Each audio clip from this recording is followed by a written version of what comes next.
Mi nombre es Baltasar Montalvo. Tengo 68 años y sigo viviendo en las calles empedradas de San Cristóbal de las Casas, allá en lo hondo de Chiapas. Toda mi vida la dediqué al oficio que heredé de mi padre, la talabartería. Entre el olor del cuero recién curtido y el golpeteo constante de las herramientas, fabriqué monturas y arreos para los charros de toda la región. Pero lo que quiero contarles hoy no tiene nada que ver con la belleza del oficio ni con la precisión de una puntada bien puesta. Lo que estoy a punto de revelar todavía me eriza la piel cada vez que vuelve a mi memoria. Es la historia de cómo mi propio hijo terminó evitando que yo muriera como un animal llevado al matadero. Una trampa orquestada por la mujer a la que ingenuamente había entregado mi confianza y mi vejez. Hay instantes en la vida que lo quiebran todo, como si una ráfaga helada entrara por debajo de la puerta sin aviso. Un momento vives tu rutina de siempre convencido de que conoces los rostros con los que compartes la mesa. Y al siguiente, descubres que dormías junto a alguien capaz de borrarte del mundo sin un solo temblor en las manos. Era un domingo cualquiera cuando comenzó todo. La casa estaba llena del aroma tibio del pozole burbujeando y de esos chiles en nogada que en esta tierra serrana saben más a tradición que a receta. Mi hijo Álvaro, fruto de mi primer matrimonio, se mostró inquieto todo el tiempo. Apenas probó bocado y su mirada evitaba cualquier contacto con Marisela, mi esposa, desde hacía 6 años. Yo conocía a Álvaro demasiado bien para ignorar aquello. El silencio le pesaba como si llevara un incendio por dentro. Pensé otra vez, habrán chocado porque la relación entre ellos siempre fue como una cuerda tensa. Ella era 15 años más joven que yo, y desde el principio había algo entre ellos que nunca terminó de asentarse. Al finalizar la comida, mientras Marisela fregaba los platos y la luz de la tarde entraba oblicua por la ventana de la cocina, Álvaro se acercó a mí al patio donde yo estaba recortando unas ramas del aguacate. Sus manos temblaban cuando sacó un sobre manila del bolsillo. El aire se volvió denso, casi inmóvil. «Papá, necesito que confíes en mí, ahora más que nunca», dijo con un hilo de voz. Miró alrededor asegurándose de que Marisela no estuviera cerca. «Toma esto, pero no lo abras aquí. Vuelve a casa. Prepara una maleta con lo indispensable y sal. Luego me llamas». Quise preguntarle qué demonios estaba pasando, pero él negó con la cabeza desesperado. «Por favor, papá, es urgente. Te lo juro, es vida o muerte. Ella podría escucharnos». Y entonces me abrazó, como cuando era niño y buscaba refugio en mis brazos. «Te quiero. Lárgate. Confía en mí». Esa mirada nunca la olvidaré. Era miedo, sí, pero también una determinación feroz, como si ya hubiera visto algo que yo todavía no alcanzaba a imaginar. Guardé el sobre sintiendo un latido extraño en el pecho. Inventé una excusa para Marisela, una visita rápida a un amigo enfermo, y salí. El sobre ardía en mi bolsillo con cada paso que daba por las calles húmedas. ¿Qué podía haber descubierto mi hijo? Ya en la casa, mis manos temblaban tanto que apenas pude abrir el maldito sobre. Y allí solo bajo la sombra larga del corredor que yo mismo había construido con los años, comprendí que la mujer que me servía el café por las mañanas, tarareando como si nada, estaba preparando mi muerte con una frialdad que me dejó sin aire. Si alguna vez has sentido cómo se abre el suelo bajo tus pies, en un solo segundo lo entenderías. Nunca pensé que acabaría vivo para contar esto. Nunca imaginé que el hijo de mi primera esposa iba a salvarme de la mujer en la que había depositado mis últimos afectos. Mi infancia en San Cristóbal siempre fue modesta pero luminosa. Crecí entre el cuero y las agujas del pequeño taller que mi padre mantenía en la parte de atrás de la casa. Éramos como tantas familias de la sierra, trabajadores tercos y valientes, acostumbrados a que el frío partiera las madrugadas. Mi padre repetía que la vida nunca regala nada. Antes del amanecer ya estaba preparando el cuero para los charros que llegaban desde lejos, buscando manos de verdad, no máquinas. Desde pequeño me quedaba viendo cómo aquel material rudo se transformaba entre sus dedos en algo resistente y hermoso.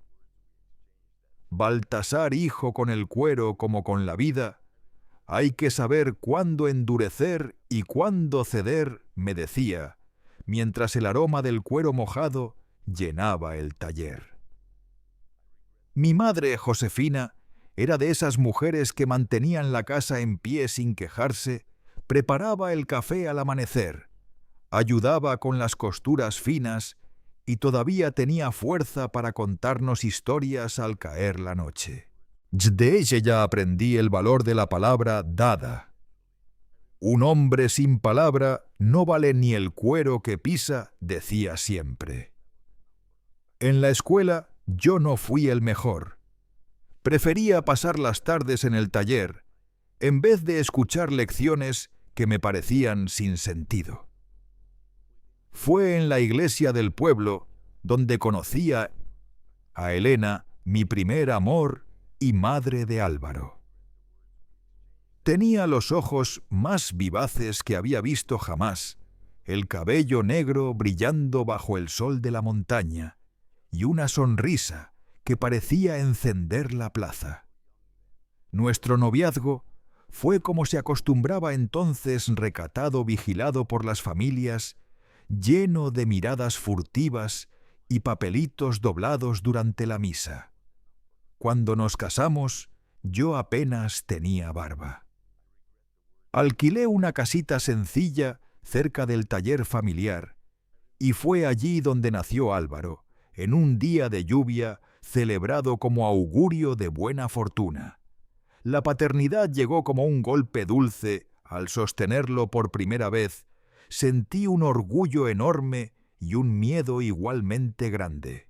¿Cómo iba un muchacho como yo a aprender a guiar a otro ser humano? Pero ese niño trajo una claridad distinta al hogar. Verlo crecer, dar sus primeros pasos, escuchar sus primeras palabras, eso no lo compra nadie. La vida marchaba tranquila hasta que llegó un cambio silencioso, la modernización. Las monturas industriales comenzaron a desplazar poco a poco las artesanales. Con el paso de los años, los pedidos comenzaron a flaquear, y con ellos también el dinero en la casa. Esa presión silenciosa fue debilitando lo que quedaba del matrimonio con Elena. El amor que una vez nos pareció inquebrantable se fue desgastando, reemplazado por preocupaciones que crecían como maleza, por silencios tensos y pequeñas heridas que nadie atendía. Cuando Álvaro tenía 8 años, decidí que necesitábamos un cambio. Abrí mi propia talabartería en una zona más transitada del pueblo, convencido de que así recuperaría la clientela perdida. Me entregué al trabajo con una devoción casi obsesiva, saliendo antes del alba y regresando cuando ya la luna estaba alta. Dejé sin querer a Elena sola con el niño, acumulando frustraciones que yo no veía. Ella decía que mi prioridad era el cuero y no mi familia. Yo replicaba que todo aquel sacrificio era para darles un futuro más digno. Nunca entendí en mi necedad que mientras quería construir un mañana, estaba descuidando el único tiempo real que tenía el presente. Las comidas en familia se hicieron un lujo escaso. Las charlas se acortaron hasta volverse meras formalidades y las sonrisas, esas casi desaparecieron. Elena trató de hablar conmigo más de una vez, pero yo, cegado por el orgullo de quien cree tener la razón, solo respondía: «Esto es una fase mujer. Pronto todo mejorará y tendré más tiempo». No sabía que el tiempo perdido jamás regresa, que la vida no espera a nadie. Una noche, en la que las nubes descargaban su furia sobre el tejado, volví empapado a casa. Lo único que encontré fue una luz tenue en la cocina y una nota doblada sobre la mesa. Elena se había marchado con Álvaro. En aquel papel decía que ya no podía seguir viviendo con un hombre que estaba presente solo de cuerpo pero ausente en alma. Ese fue sin duda el amanecer más largo y cruel de mi vida. Me quedé sentado en el suelo frío, con la nota arrugada entre las manos, sintiendo cómo el silencio se volvía un peso insoportable. Lloré como un niño que ha perdido algo irrecuperable. Los meses siguientes los viví como un espectro. La talabartería que antes era mi obsesión dejó de importarme tanto. Supe que Elena se había mudado a Ciudad de México, a casa de una tía. Intenté contactarla, pedí perdón, rogué por otra oportunidad. Pero ella ya había tomado su decisión. El divorcio se volvió inevitable. Quedó establecido que Álvaro pasaría un fin de semana al mes conmigo. Esos días se transformaron en la única luz capaz de atravesar mi rutina gris. Me esforcé en ser un padre cercano aún a la distancia. Hablábamos de sus clases, de las historias que leía, de los sueños que empezaban a formarse en su cabeza. Con el tiempo, el dolor de la separación se convirtió en una resignación silenciosa. Elena y yo logramos mantener una relación cordial por el bien del niño. Los años pasaron. Álvaro creció y yo me sumergí en el trabajo para no pensar demasiado en lo que había perdido. La talabartería logró sobrevivir a los nuevos tiempos, ofreciendo piezas únicas personalizadas que atraían no solo a charros, sino a turistas curiosos y coleccionistas. Pero la soledad esa sí nunca me dejó del todo, hasta que en plena madurez apareció Marisela. Entró en mi tienda buscando un bolso artesanal para un regalo. Su actitud viva y su manera de llenar el espacio con pequeños gestos cálidos me sorprendieron. Su sonrisa iluminó el polvo suspendido en el aire como si abriera una ventana en pleno invierno. Marisela era profesora en la escuela municipal y venía de Oaxaca. Tan distinta a Elena, tan ligera al hablar, tan espontánea. Mientras la vi cruzar la calle aquella tarde con la puesta de sol tiñendo las fachadas, sentí algo que creí muerto en mí: el deseo de volver a compartir mi vida con alguien. Sin saber que aquella mujer, aparentemente dulce, guardaba sombras que todavía yo no alcanzaba a imaginar.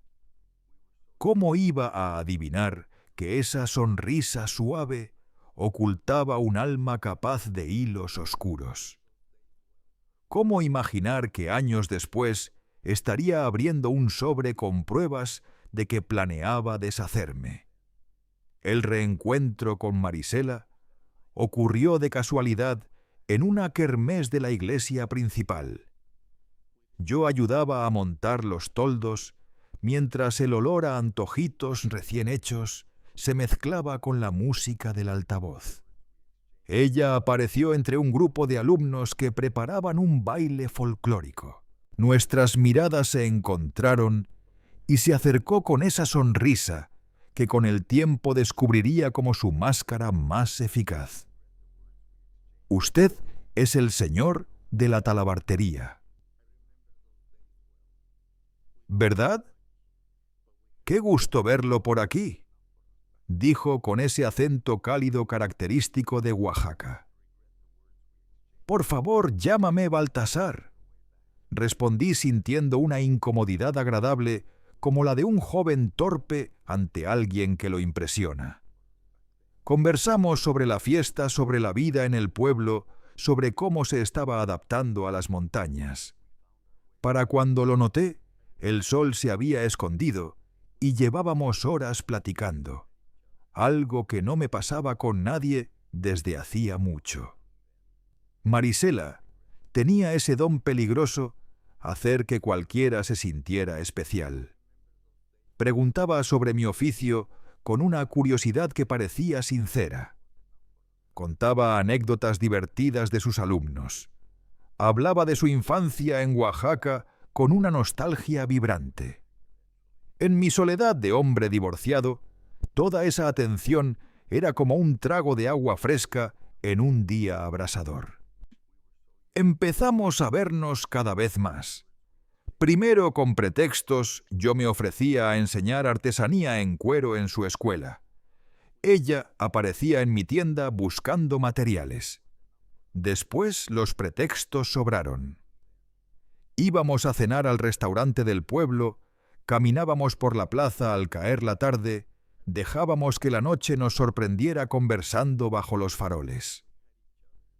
Álvaro, ya un muchacho ocupado con sus estudios en la Ciudad de México, venía menos.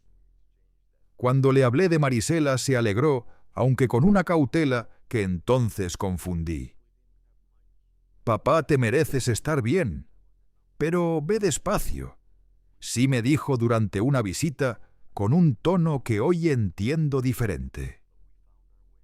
En aquel momento pensé que se trataba del recelo natural de un hijo que había visto a su padre solo tantos años. No imaginé que ese instinto protector suyo terminaría salvándome la vida. El noviazgo con Marisela irrumpió en mi existencia como una tormenta cálida. Ella me animó a renovar mi ropa, a probar platillos nuevos, a viajar por México. «Te quedaste detenido en el tiempo viejo mío», decía riendo mientras me jalaba a su ritmo.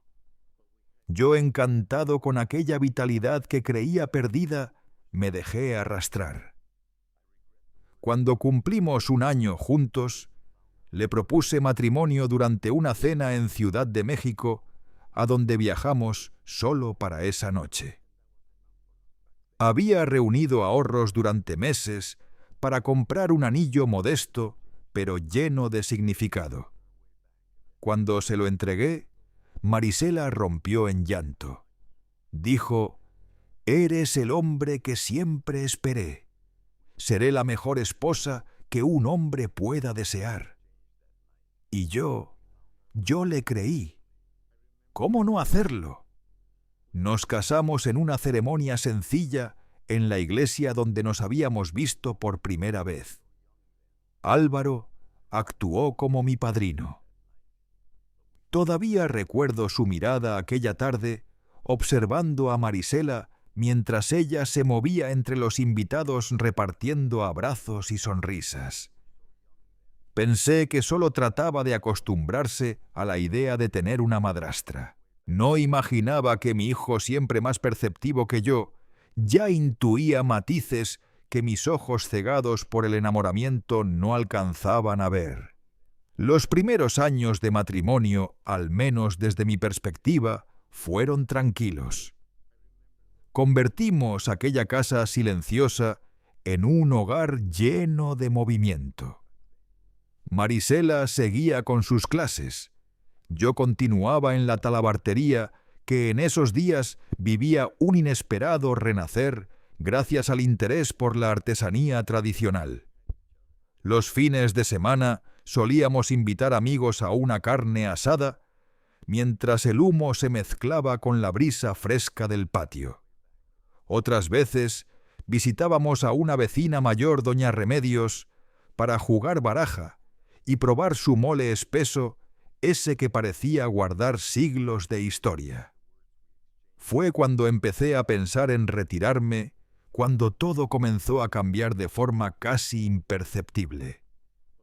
Marisela propuso contratar un seguro de vida para garantizar el futuro, como repetía. Me insistía para que hiciera revisiones médicas, preocupada por mi salud. «Ya no eres un jovencito, mi amor. El hombre de montaña es terco, no se cuida, y luego vienen los problemas. ¿Cómo discutir con alguien que aparentemente solo quería cuidarme?» Mientras tanto, Álvaro terminó su carrera en administración y empezó a trabajar en una empresa de Ciudad de México. Sus visitas se hicieron cada vez más esporádicas, siempre con la excusa de un trabajo exigente. Cuando venía, lo notaba tenso en presencia de Marisela. Las conversaciones entre ellos sonaban demasiado pulidas, casi como si midieran cada palabra. Yo lo dejé pasar creyendo que eran simples diferencias de carácter. En una de esas visitas me pidió hablar a solas. «Papá, la señora Marisela te ha preguntado por el valor de la talabartería. ¿Cuánto ganas? ¿Qué bienes tienes?» Aquello me tomó fuera de guardia. Respondí demasiado rápido a la defensiva: «Vamos, hijo, es mi esposa. Claro que hablamos de esas cosas». Él guardó silencio, pero su mirada decía que no estaba convencido. «Solo quiero que estés atento», murmuró antes de marcharse. Y esas palabras se quedaron conmigo como un murmullo persistente. Comencé entonces a notar pequeños detalles que antes me pasaban desapercibidos, como Marisela siempre contestaba el móvil en el baño o al aire libre, cómo insistía en aumentar el valor del seguro a su nombre, cómo preguntaba con interés exagerado por mis cuentas y cada movimiento del negocio. Una noche bajé a la cocina por agua y escuché su voz en el patio hablándole a alguien por teléfono en un susurro urgente.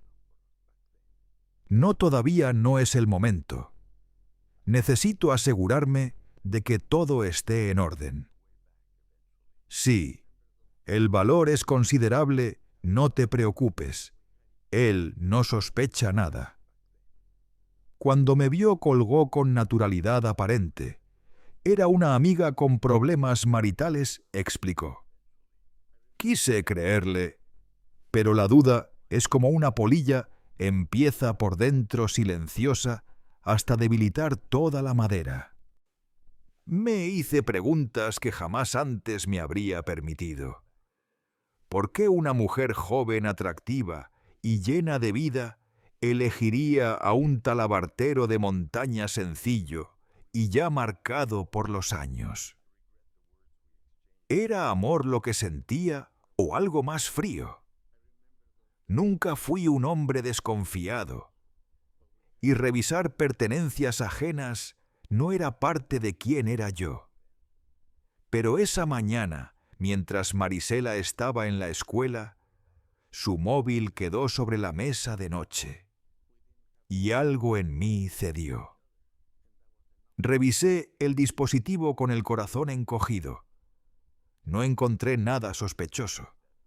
Me sentí aliviado y al mismo tiempo avergonzado por haber caído en la desconfianza. Decidí hablar con ella. Esa noche, después de la cena, mientras la luz del comedor titilaba con el viento, abrí el tema Marisela. A veces me pregunto qué viste en mí, un viejo talabartero sin grandes posesiones más allá de la tienda y esta casa. Ella reaccionó herida. ¿Cómo puedes dudar de mi amor? Todo lo que he hecho ha sido por nosotros, por nuestro futuro. Al final, terminé disculpándome, sintiéndome pequeño. En las semanas siguientes se mostró más atenta que nunca. Preparaba mis platillos favoritos. Organizó una cena sorpresa. Por mi cumpleaños, se interesaba en mis días con una dedicación casi exagerada. Mis sospechas se fueron diluyendo, reemplazadas por la culpa de haber dudado de su afecto. Fue entonces cuando Álvaro empezó a visitarme sin previo aviso. Siempre tenía una excusa distinta. En una de esas visitas, escuchó desde el pasillo a Marisela hablando por teléfono. Más tarde me confesó que había oído frases sobre resolver el problema y hacer que pareciera natural. No me contó nada en ese momento, pero comenzó a investigar por su cuenta. Yo, mientras tanto, vivía atrapado entre la desconfianza que intentaba ahogar y el cariño que aún sentía por ella. La duda pesa, y yo ya no tenía la fuerza de antes para cargarla mucho tiempo. Preferí aferrarme a lo mejor, empujando las sospechas al borde de la mente, donde el ruido se vuelve casi imperceptible. ¿Qué pruebas tenía además de sensaciones sueltas? Fue aquel domingo durante la comida familiar, cuando la verdad llegó en un sobre Manila que mi hijo me entregó con las manos temblorosas.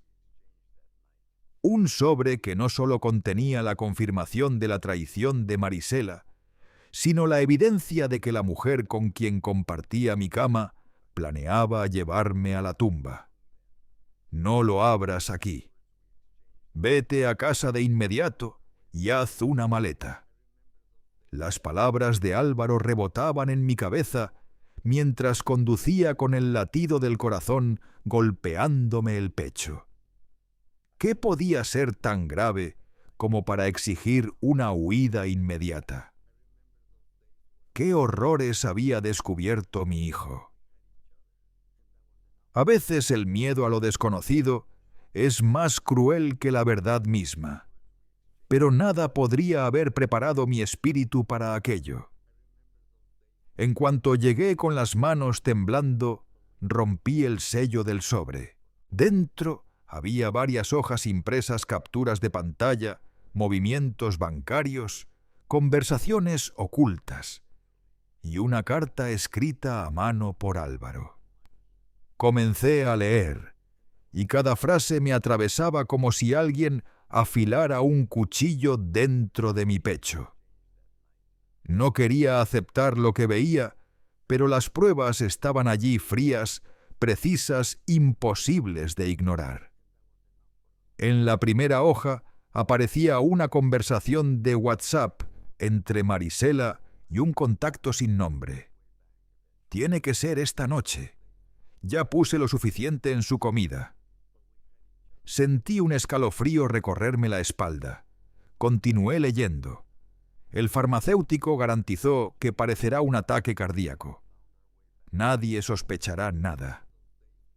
La respuesta llegaba enseguida. ¿Estás segura de que el seguro ya está válido? Sí, son 2 millones. Nos alcanza para vivir tranquilos por mucho tiempo. El estómago se me revolvió. Recordé con una nitidez amarga cómo ella insistió en aumentar el seguro de vida apenas unos meses atrás. Es para nuestro futuro. Nunca se sabe lo que puede pasar. Y yo, ciego de confianza, acepté creyendo que era solo una precaución de esposa amorosa. La página siguiente mostraba un movimiento bancario, una transferencia de 50.000 pesos a una cuenta desconocida. La descripción decía simplemente «Adelanto servicios». ¿Qué tipo de servicio debía pagarse así? La fecha coincidía con aquella semana en que Marisela dijo haber viajado a Oaxaca para visitar a una prima enferma. Volvió 2 días después, asegurando que la mujer se encontraba mejor. Ahora entendía que había sido otra pieza en su teatro. También había una transcripción de un audio grabado al parecer por Álvaro. Todo listo para esta noche. La voz de Marisela sonaba extrañamente ligera. Ya mezclé una dosis en su café esta mañana solo para empezar a debilitar su corazón. Por la noche le doy el resto. Luego casi como una sentencia. El farmacéutico dijo que parecerá natural. Un hombre de su edad. Nadie sospechará. Los papeles se me escaparon de las manos. Las piernas no me sostuvieron y terminé dejándome caer en el sillón del salón, ese mismo, donde tantas veces Marisela se sentó sobre mis rodillas para besarme y prometerme un futuro que ahora sabía falso. La traición dolía, pero darme cuenta de que la mujer que amé estaba dispuesta a matarme era algo que ninguna mente preparada podría asimilar. Entonces abrí la carta de Álvaro. Papá, hace meses que vengo sospechando de la señora Marisela. Continué leyendo sintiendo que el mundo se estrechaba alrededor de mí. He notado cambios en su comportamiento, preguntas raras sobre tus bienes sobre el seguro. Ayer, mientras estabas en la talabartería, vine por los documentos que me pediste. Ella no sabía que estaba ahí. Mi hijo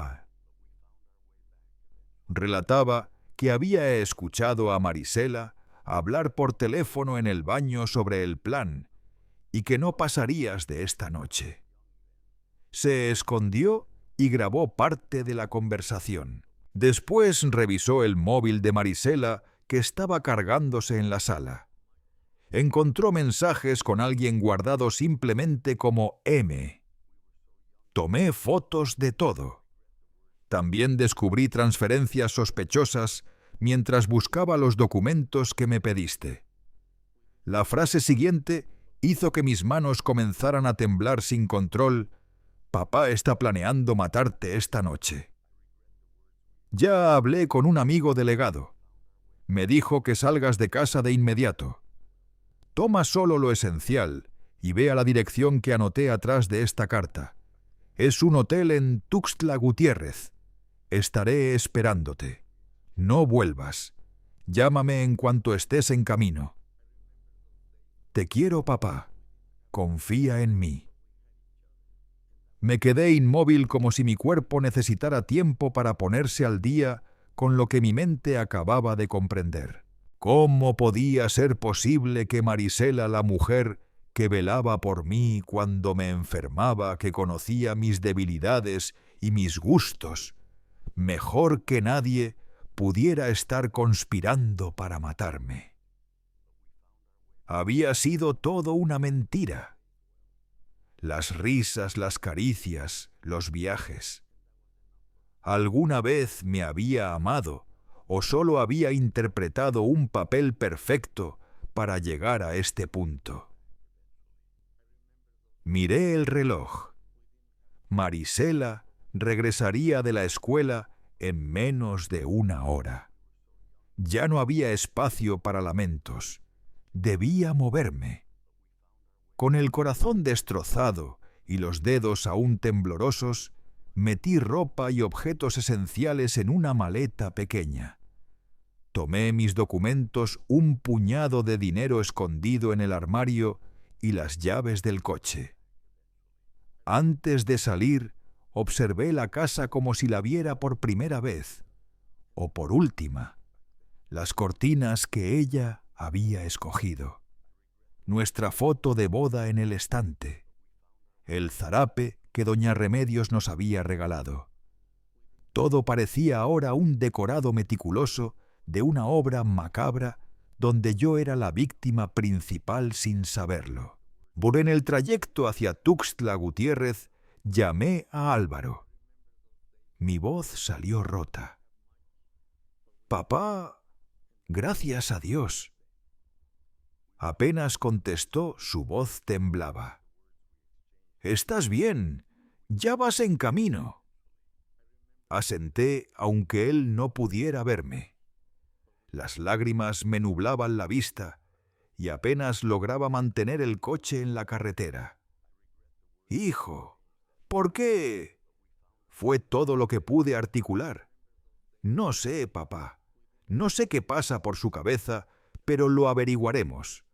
Ahora lo importante es que estés a salvo». La carretera nunca me pareció tan larga. Cada kilómetro era una nueva punzada de recuerdos, el inicio con Marisela, su aparente ternura, esa sonrisa que iluminaba mis días.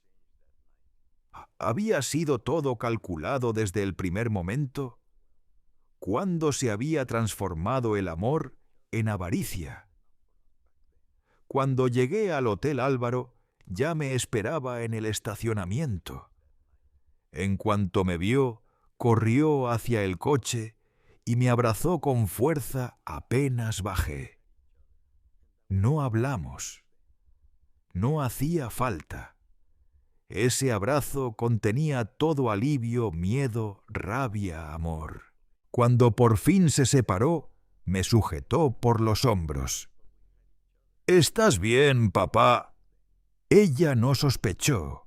«¿Verdad?», negué. Salí poco después de la comida. Le dije que tenía algo urgente en la talabartería. Álvaro respiró tenso. «Perfecto. Vamos, entremos. Mi amigo delegado viene en camino. Él nos dirá qué hacer». En la habitación sencilla del hotel me senté al borde de la cama, sintiendo el peso del mundo sobre los hombros. Álvaro me acercó un vaso de agua y se sentó junto a mí. El silencio entre nosotros era espeso, pero no incómodo. Era el silencio de quienes están a punto de enfrentar la tormenta. «Papá, sé que es difícil de creer». Así empezó Álvaro con la voz cargada de una culpa que no le pertenecía. Me explicó cómo al juntar cada pieza, las preguntas sobre el seguro, las llamadas a escondidas, los movimientos de dinero, todo cobraba un sentido siniestro. Dudó un instante antes de decirlo. «Creo que tiene un amante, probablemente ese de los mensajes. Lo planearon juntos». Sentí que el aire se volvía más pesado. El dolor de la traición, sumado a la certeza de que alguien quería verme muerto, era casi imposible de soportar. 6 años.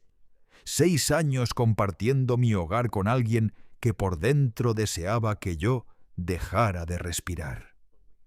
Las lágrimas me llegaron sin aviso. No lloraba así desde mi separación con Elena, pero aquel dolor había sido limpio, sin venenos ocultos. Este, en cambio, estaba contaminado por el engaño, por la crueldad silenciosa. Una hora después, llegó el amigo de Álvaro, el delegado Héctor, un hombre de gesto firme y ojos que habían visto demasiadas cosas. Se sentó frente a mí y habló con franqueza. «Don Baltasar, tenemos suficiente para iniciar una investigación, pero no para detenerla. Necesitamos más pruebas». Me miró con seriedad. «Vamos a tener que montar una trampa y necesitaremos su ayuda». Tragué saliva. «¿Qué tengo que hacer?», pregunté, sintiendo un miedo agudo, mezclado con una determinación antigua, esa que uno aprende en los años duros de la sierra. Héctor respondió sin rodeos. «Mañana volverá a su casa fingiendo normalidad. Diremos que tuvo que viajar por un problema con un proveedor. Instalaremos cámaras ocultas en la cocina y micrófonos. Cuando ella intente poner algo en su comida, tendremos la prueba. Álvaro se levantó de golpe. No es demasiado arriesgado. ¿Y si intenta otra cosa? El delegado levantó las manos para calmarlo. Habrá agentes cerca. Su padre no estará realmente en peligro y no comerá nada preparado por ella. La idea de regresar a esa casa, de mirar a Marisela a los ojos sabiendo lo que sabía, era aterradora. Pero también sentía un filo de determinación cortando el miedo. Quería respuestas. Quería ver qué quedaba en su mirada, si algún rastro de amor o solo la frialdad calculadora que se escondía detrás de su sonrisa. «Lo haré», dije finalmente, sorprendiéndome por la firmeza de mi propia voz. «Si esa es la única forma, lo haré». Aquella noche en el hotel, el sueño nunca llegó. Me quedé escuchando el zumbido leve del ventilador, imaginando a Marisela caminando por nuestra casa. Quizá preocupada por mi ausencia, quizá irritada por el retraso de sus planes, o peor, tranquila pensando que yo habría muerto lejos sin que ella tuviera que ensuciarse las manos.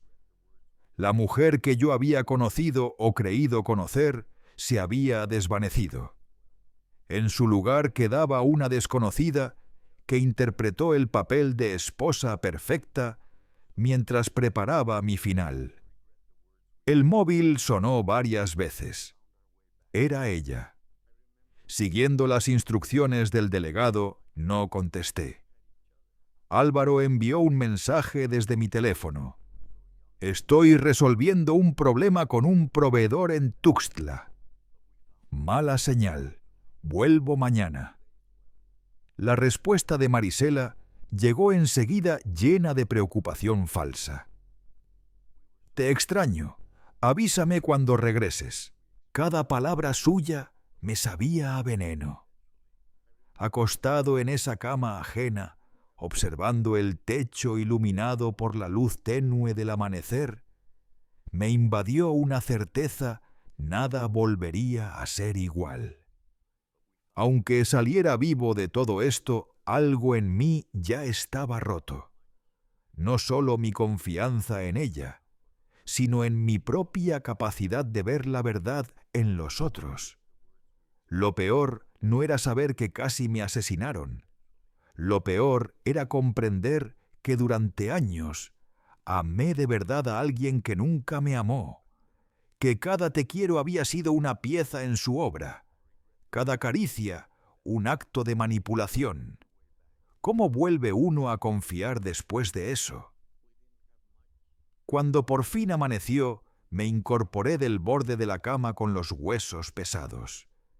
Me miré en el espejo del baño, ojos rojos, ojeras profundas, el cabello canoso revuelto. «Vas a lograrlo, viejo», murmuré a mi reflejo. «Has sobrevivido al frío, al hambre, a la vida dura. Esto también lo enfrentarás». El plan ya estaba en marcha, yo volvería a casa como si nada. Las cámaras ya estaban instaladas. Solo debía actuar y esperar. «¿Estás listo, papá?», preguntó Álvaro cuando salí del baño. En su mirada vi preocupación, pero también coraje. El hijo protegiendo al padre. ¿Quién lo diría? Asumo que sí, respondí, intentando sonar seguro. «Vamos a terminar con esto». Mientras nos preparábamos para marcharnos, una pregunta insistente me atravesó como una espina. Cuando volviera a mirar a Marisela, sabiendo lo que sabía, ¿qué vería realmente? ¿Quedaría algún rastro mínimo roto, extinguido de la mujer de la que un día me enamoré? o solo encontraría la máscara definitiva de quien ya no fingía nada, porque el papel se había soldado a su verdadero rostro. No tenía la respuesta, pero sí tenía una certeza: después de ese día, nada, absolutamente nada, volvería a ser como antes.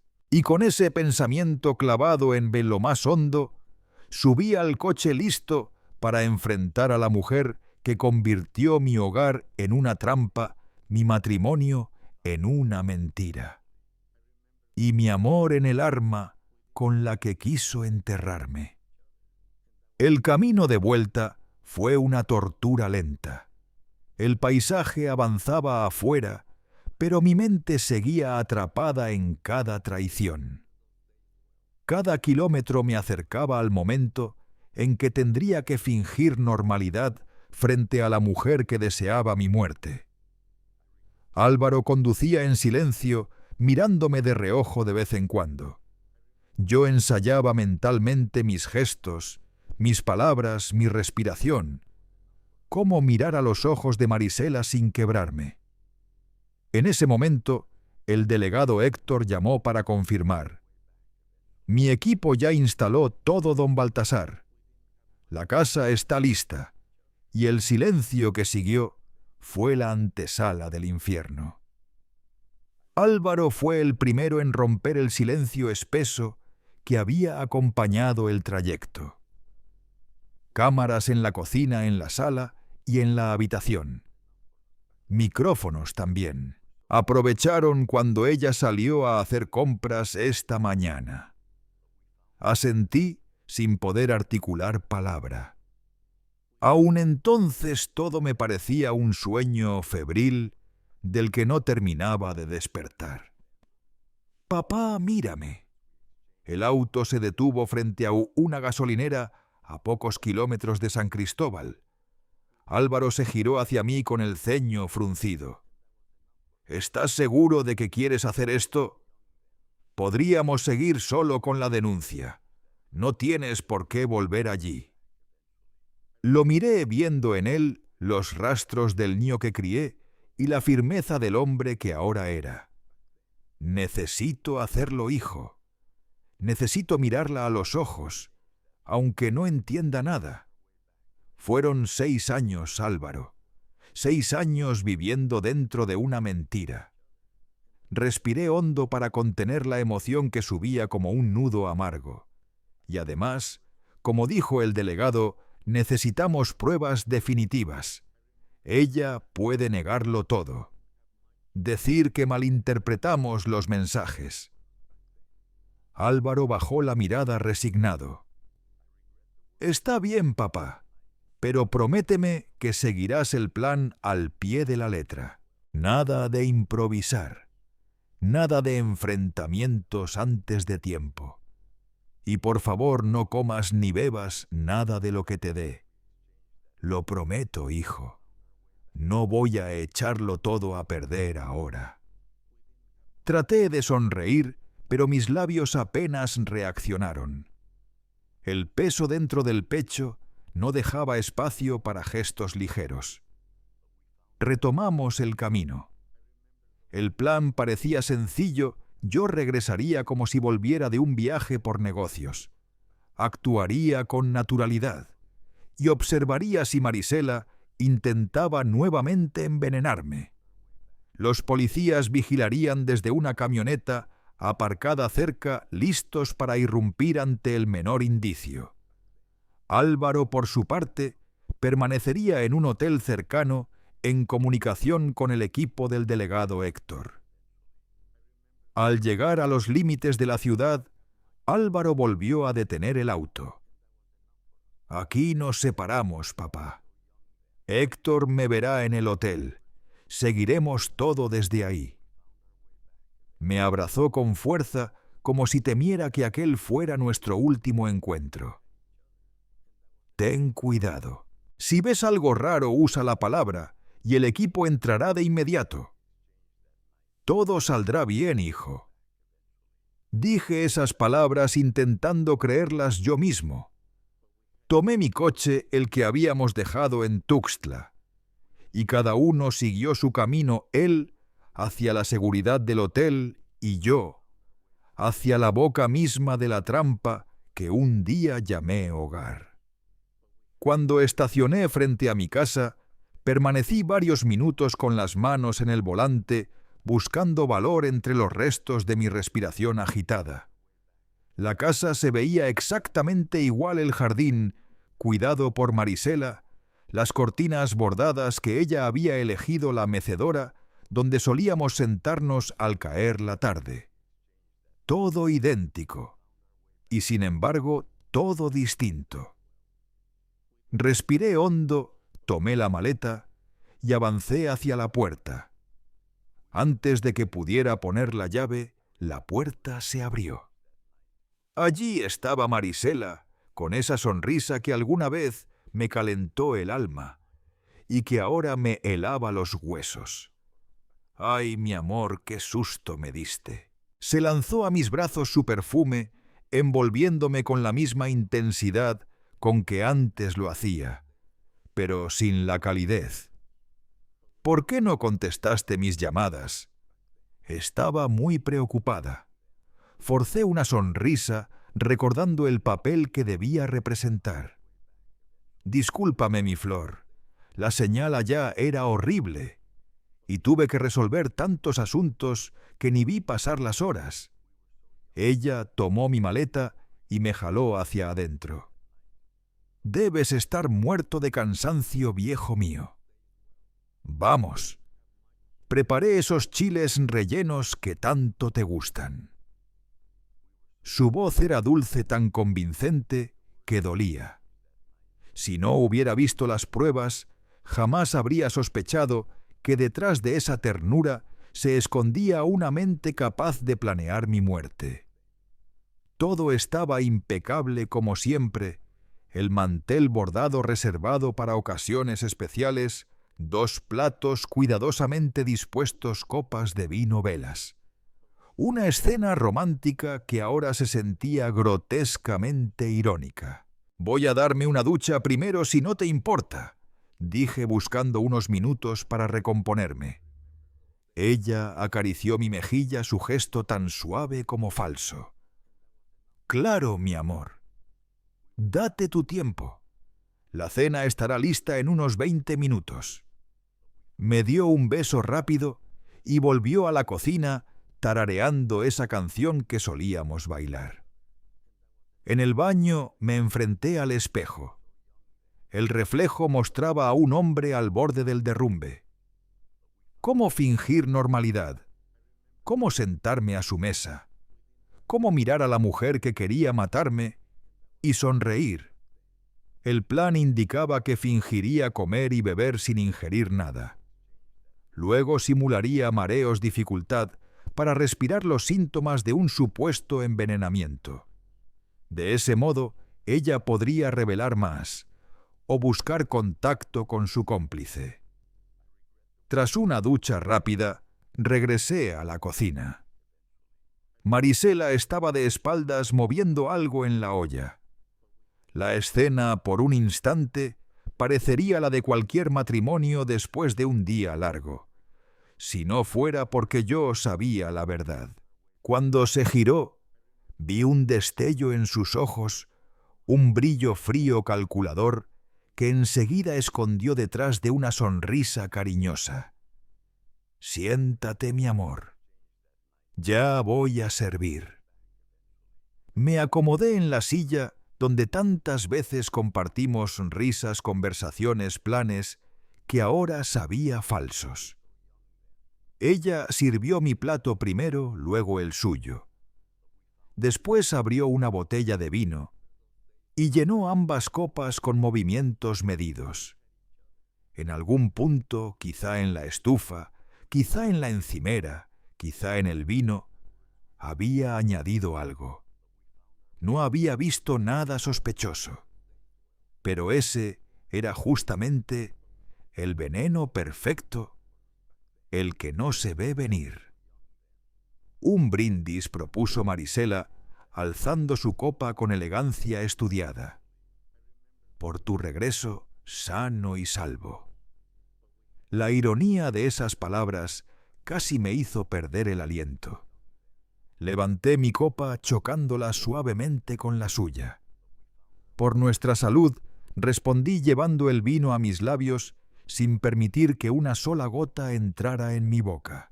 Ella sí bebió, observándome por encima del borde de la copa, con una mirada que ahora reconocía como la de un depredador vigilando a su presa. ¿Cómo estuvo el viaje? ¿Pudiste resolver el problema con el proveedor?, preguntó, mientras comenzaba a comer sus chiles con absoluta calma.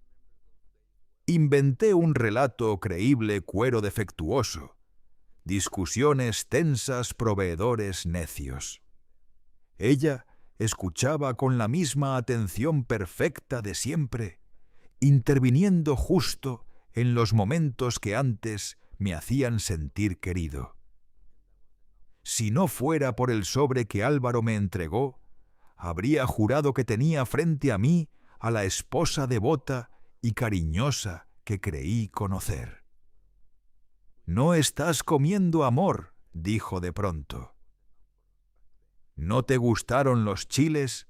Los hice como te encantan, con queso y suaves de picor». «Huelen increíble», respondí con una sonrisa forzada. «Solo estoy disfrutando de estar de vuelta. Extrañé tu comida». Tomé el tenedor y fingí llevar un trozo a la boca, desviándolo discretamente hacia la servilleta sobre mis piernas como habíamos planeado. Marisela pareció satisfecha.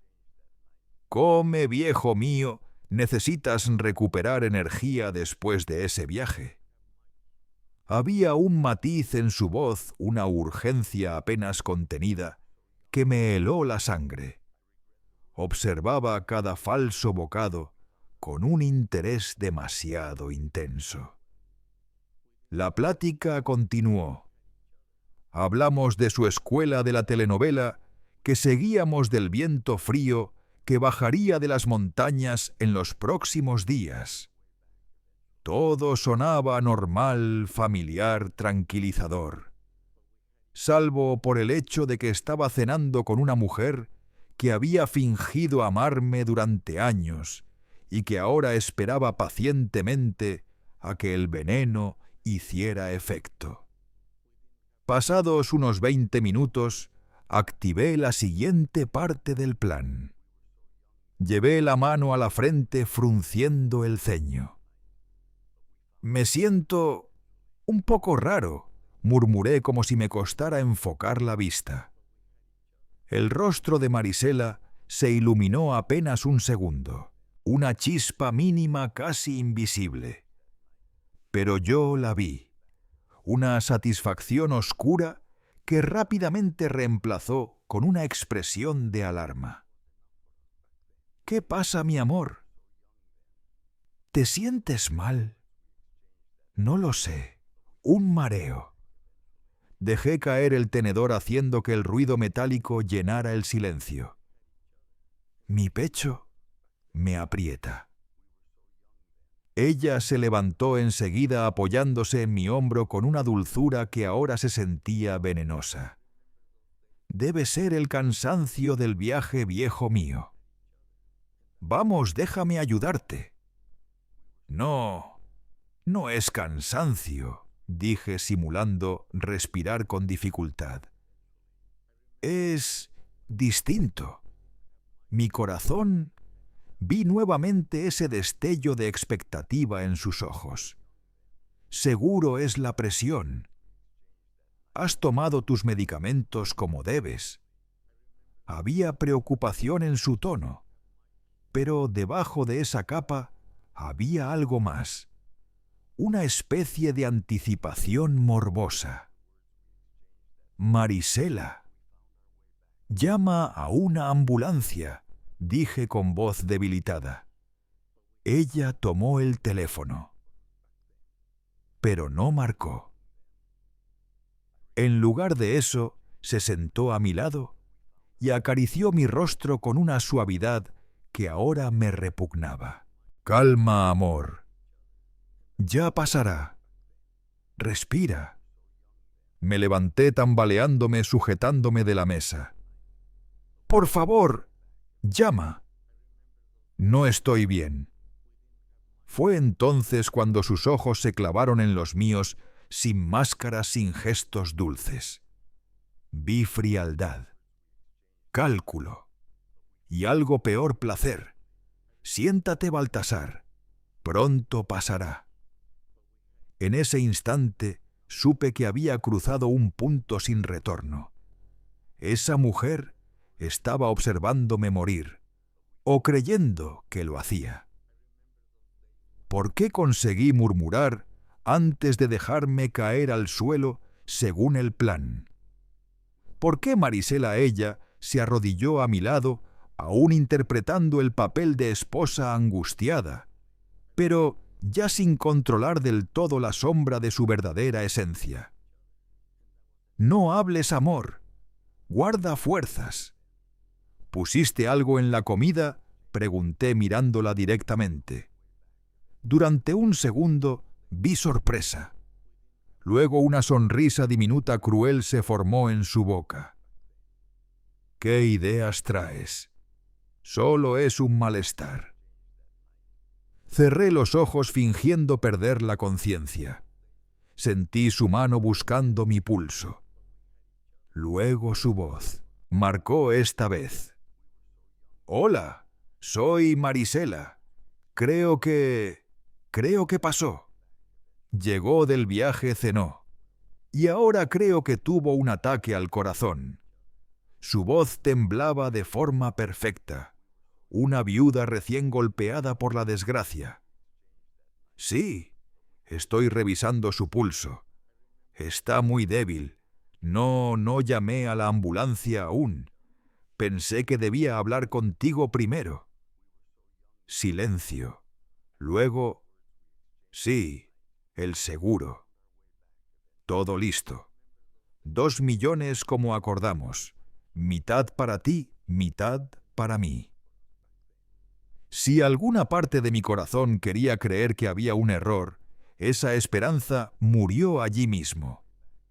Me mantuve inmóvil escuchando cómo caminaba por la cocina. «Voy a preparar todo. Cuando llegue la ambulancia ya será tarde».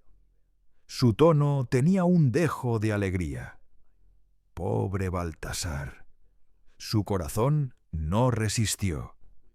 Tan predecible en un hombre de su edad. Pausa. «Después del funeral nos vemos en Ciudad de México. Como planeamos. Una nueva vida nos espera, mi amor». Sus palabras me desgarraron, pero me mantuve quieto. Sentí que volvía a acercarse. Su mano fría tocó mi mejilla. Luego buscó mi pulso otra vez. Casi murmuró: «Solo un poquito más viejo mío. Pronto descansarás. Y yo también». Fue justo entonces cuando la puerta principal se abrió de golpe, retumbando en toda la casa como un trueno. «Policía Federal, nadie se mueva», rugió una voz masculina con autoridad.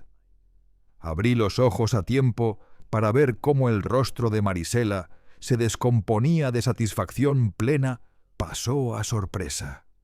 Y luego a un terror helado, cuando varios agentes irrumpieron en la cocina, armas desenfundadas.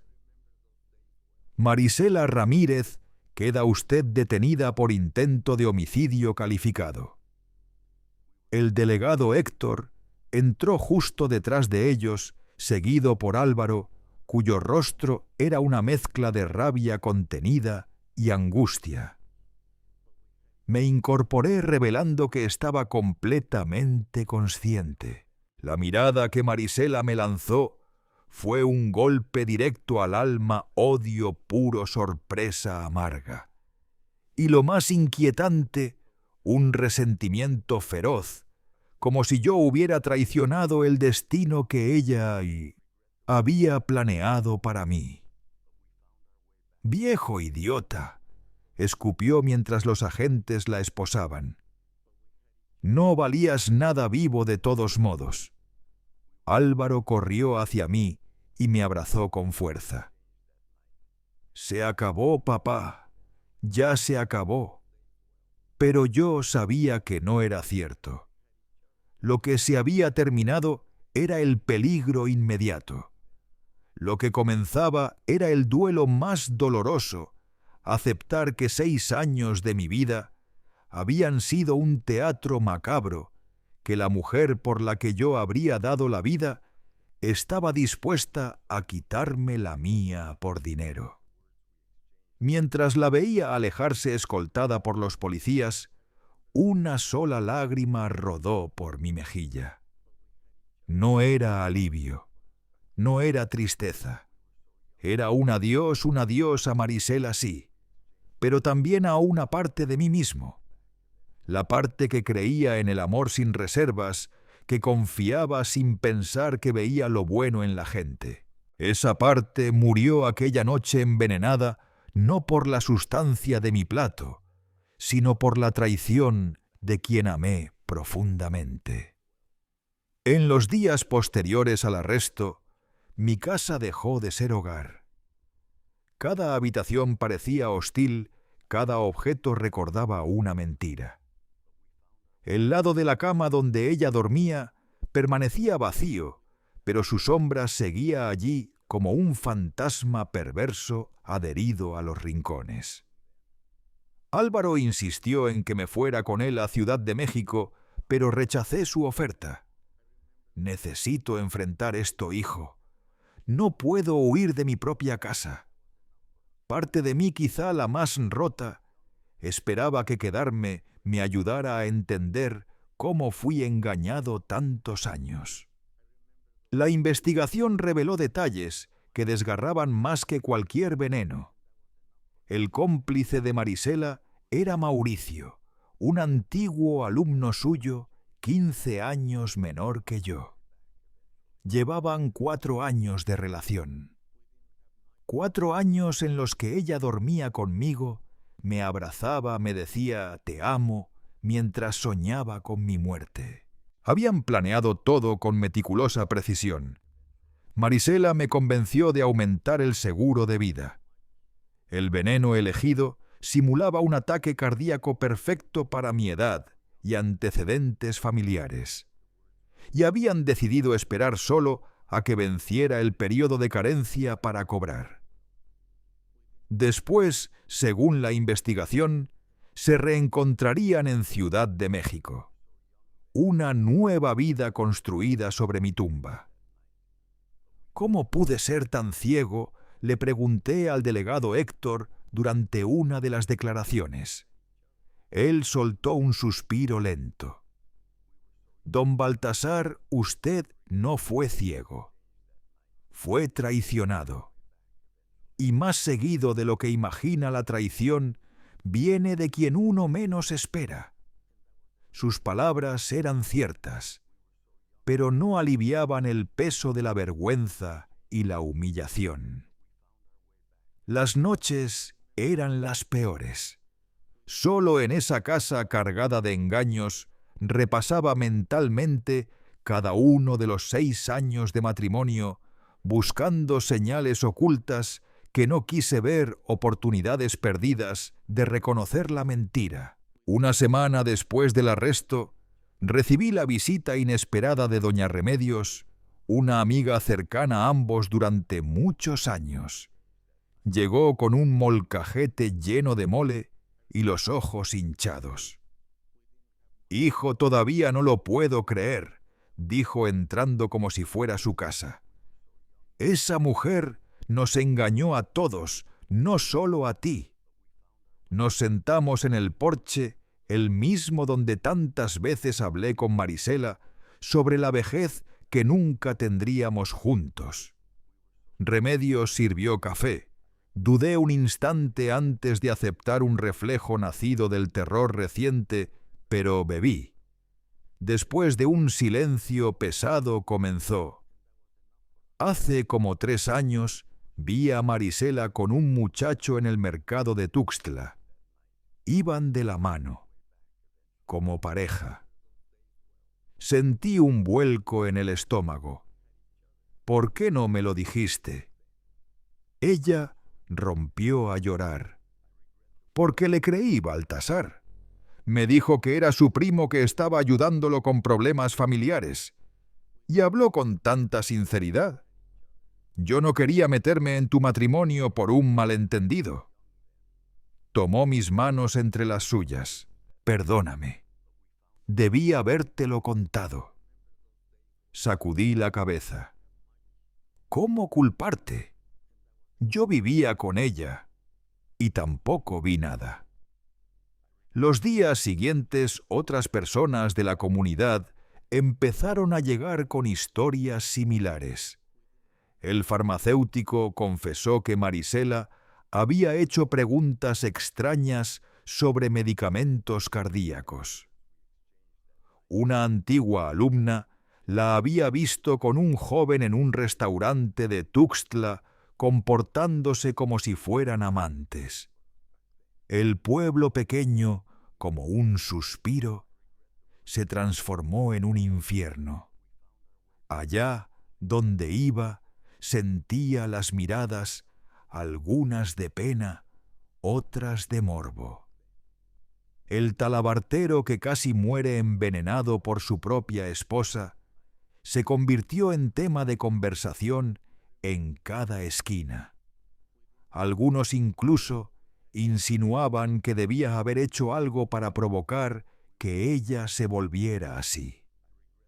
Como si una mujer no pudiera convertirse en asesina por pura ambición, como si el monstruo hubiera surgido de la nada en lugar de haber vivido 6 años a mi lado durmiendo bajo mi mismo techo. El juicio de Marisela quedó programado para algunos meses después. Hasta entonces seguiría recluida de manera preventiva, considerada un riesgo para mí. Su abogado tuvo el descaro de afirmar que todo había sido un malentendido, que las grabaciones hablaban de un té medicinal fuerte que ella preparaba para ayudarme con mis malestares. ¿Todavía lo niega?, pregunté al delegado Héctor, incapaz de comprender tanta osadía. ¿Lo negó hasta ayer?, respondió con una media sonrisa cansada. Pero hoy hubo un giro. Mauricio, el amante, aceptó colaborar a cambio de reducir su pena. Guardó silencio un instante, como sopesando si debía decir más. Don Baltasar. Él confesó que el plan original era esperar a que usted muriera solo. Fue Marisela quien decidió acelerar las cosas. Aquel golpe me dejó sin aire. No solo deseaba mi muerte, tenía prisa por ella. Recordé todas las noches en que durmió a mi lado su respiración tranquila pegada a mi espalda, mientras por dentro deseaba que mi corazón dejara de latir. En una tarde particularmente pesada, decidí volver a la talabartería. No la había abierto desde el intento de asesinato. El lugar estaba cubierto de polvo. Restos de cuero reseco seguían sobre el banco, tal como los dejé en mi último día de trabajo. Tomé una pieza a medio terminar. Pasé los dedos por las costuras, sintiendo la textura áspera del cuero. Ese taller siempre fue mi refugio, el lugar donde mis pensamientos se ordenaban. Encendí la lámpara, afilé la lesna y comencé a trabajar despacio, cortar, perforar, tensar el hilo encerado. Movimientos que conocía desde niño. Poco a poco, una serenidad antigua volvió a mí. Allí, entre herramientas y olor a cuero, yo era simplemente Baltasar el artesano. No la víctima, no el engañado, solo un hombre con su oficio. Tan concentrado estaba que no escuché a Álvaro entrar.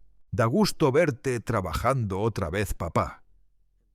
Levanté la mirada sorprendido. No sabía que vendrías hoy. Se acercó examinando la pieza en mis manos.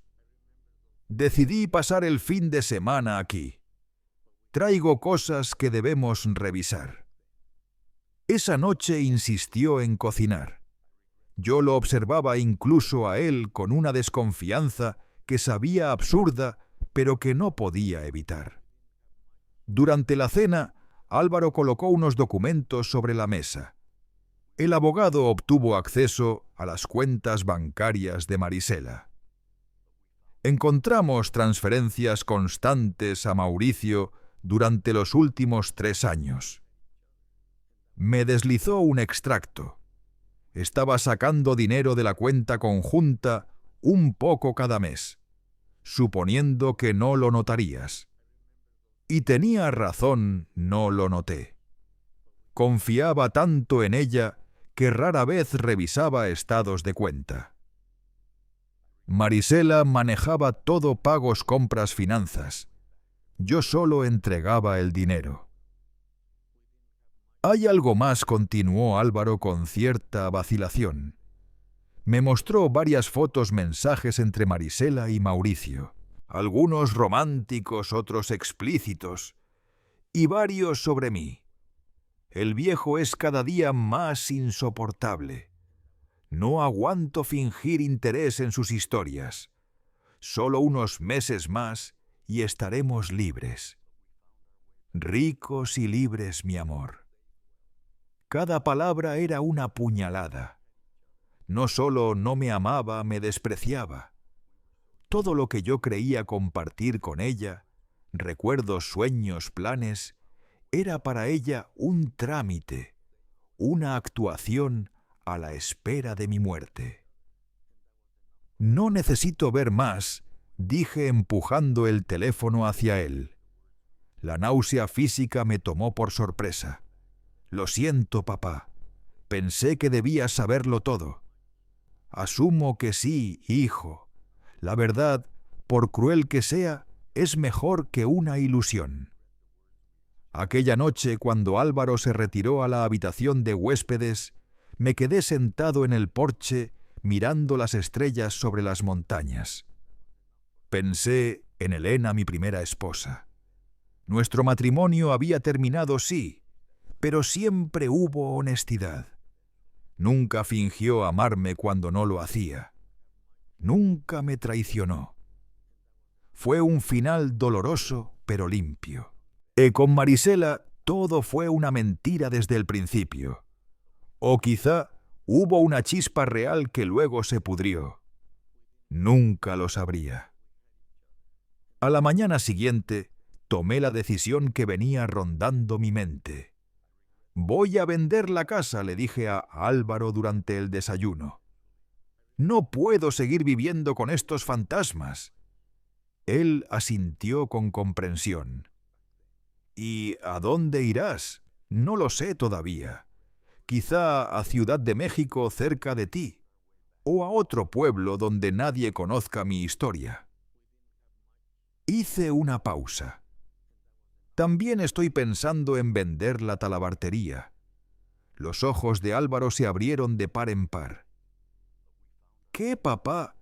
La talabartería es tu vida». «Lo fue, hijo. Lo fue». Miré mis manos endurecidas por décadas de trabajo. Ahora solo me recuerda que mientras yo me dedicaba al oficio, Marisela estaba... ya sabes dónde. El rostro de Álvaro se suavizó. «Lo entiendo, papá. Solo no tomes decisiones permanentes en medio de una tormenta». «Dale tiempo». Le sonreí con gratitud. «¿Desde cuándo te volvieron tan sabio, muchacho?» «Aprendí del mejor», dijo poniendo su mano sobre la mía. En las semanas siguientes comenzamos a organizarlo todo. Puse la casa en venta incluso por debajo del precio justo. No quería un peso más, solo quería desprenderme de ese espacio cargado de sombras. La talabartería fue más difícil. Al final decidí no venderla aún. La dejaría en manos de Jorge, mi aprendiz de tantos años. Él la administraría mientras yo recibía un porcentaje y trataba de decidir qué hacer con mi futuro. Álvaro encontró un pequeño departamento para mí en Ciudad de México, cerca del suyo. Al principio, dudé jamás había vivido en una ciudad grande. El bullicio y el ritmo frenético de la Ciudad de México siempre me habían intimidado, pero ahora, cuando pensaba en comenzar de nuevo en un sitio donde nadie conociera mi vergüenza, esa misma agitación tenía algo de seductor. Un día, mientras separaba lo que llevaría conmigo y lo que dejaría atrás, recibí una llamada del abogado que seguía mi caso. «Don Baltasar, tenemos noticias importantes». Marisela aceptó un acuerdo. Respiré hondo. Va a reconocer todo a cambio de una reducción en la pena. Una mezcla extraña me recorrió el cuerpo, alivio por evitar un juicio interminable, y al mismo tiempo una aprensión fría ante la idea de volver a verla, porque tarde o temprano tendría que enfrentarla a escuchar de su propia boca lo que realmente había hecho. «¿Cuándo será la audiencia?», pregunté, sorprendido por la firmeza de mi propia voz. «La próxima semana. Su presencia será necesaria». Después de colgar, me quedé observando las cajas apiladas por la sala. Fragmentos de mi vida cuidadosamente guardados. Algunas contenían recuerdos antiguos, otras objetos compartidos con Marisela, que no sabía si desechar o guardar. Cada cosa parecía cargada de un veneno emocional que no sabía cómo neutralizar. Tomé una fotografía nuestra, una tomada durante la Guelaguetza años atrás. Aparecíamos abrazados, sonrientes. Ella llevaba un vestido tradicional, lleno de colores, el cabello trenzado con listones. Irradiaba una alegría casi teatral. Yo, con sombrero de charro y la guayabera planchada, la miraba con una devoción que ahora me parecía ingenua. La dejé dentro de una caja aparte, la caja de no sé qué hacer con esto, porque tirarla me dolía, pero conservarla me lastimaba aún más. La víspera de la audiencia. Álvaro vino a verme. Estaba inquieto, preocupado por cómo me afectaría el encuentro. «Papá, no tienes obligación de verla. Puedes mirar al juez o a mí». Negué lentamente. «No, hijo. Voy a mirarla. Necesito ver la verdad con mis propios ojos, por dura que sea. Ya viví demasiado tiempo en una mentira». El día de la audiencia me vestí despacio, casi con un ritual. No para aparentar nada ante otros, sino para devolverme algo de dignidad. Elegí mi mejor camisa, el saco reservado para ocasiones especiales y el sombrero de charro que fabriqué años atrás con mis propias manos. El tribunal era un edificio sencillo, como casi todo en San Cristóbal. Al entrar a la sala, sentí las miradas vecinos, amigos curiosos, y algunos periodistas atraídos por la historia. Cuando trajeron a Marisela esposada y escoltada, un murmullo recorrió la sala. Estaba irreconocible, más delgada, pálida, con la mirada perdida. Cruzamos los ojos apenas un segundo antes de que los apartara como si quemaran. El juez comenzó explicando el acuerdo. Marisela admitiría el intento de homicidio calificado, recibiendo una pena reducida a 15 años con posibilidad de cambiar de régimen tras cumplir un tercio. Cuando llegó el momento de su declaración, Se puso de pie con la vista clavada en el suelo. Su voz, antes melodiosa, firme, era ahora apenas un hilo. Confieso que planeé matar a Baltasar Montalvo por motivos económicos. Mantengo una relación con Mauricio Santana desde hace 4 años. Planeamos su muerte para cobrar el seguro de vida. Intenté envenenarlo la noche del 12 de abril. El juez la detuvo. ¿Confirma que actuó con premeditación buscando beneficio económico? Sí, señor. ¿Tiene algo que decirle a la víctima? Entonces alzó la mirada y la clavó en mí. Lo que vi allí no fue arrepentimiento, ni siquiera vergüenza, solo una especie de resignación seca, casi arrogante. No, señor juez, no tengo nada que decir. Ese instante, esa mirada vacía cerró el círculo. La última pieza del rompecabezas encajó. Lo supe con absoluta certeza, nunca me amó. Nunca hubo un instante de afecto real. Solo cálculo, solo interés, y con el tiempo desprecio. El juez me dio la palabra. Sentí la presión de la mano de Álvaro sobre mi brazo, un apoyo silencioso. Me levanté consciente de cada par de ojos en la sala. Señor juez, durante 6 años creí compartir mi vida con una mujer que me amaba. Le entregué mis sueños, mi casa, mi confianza.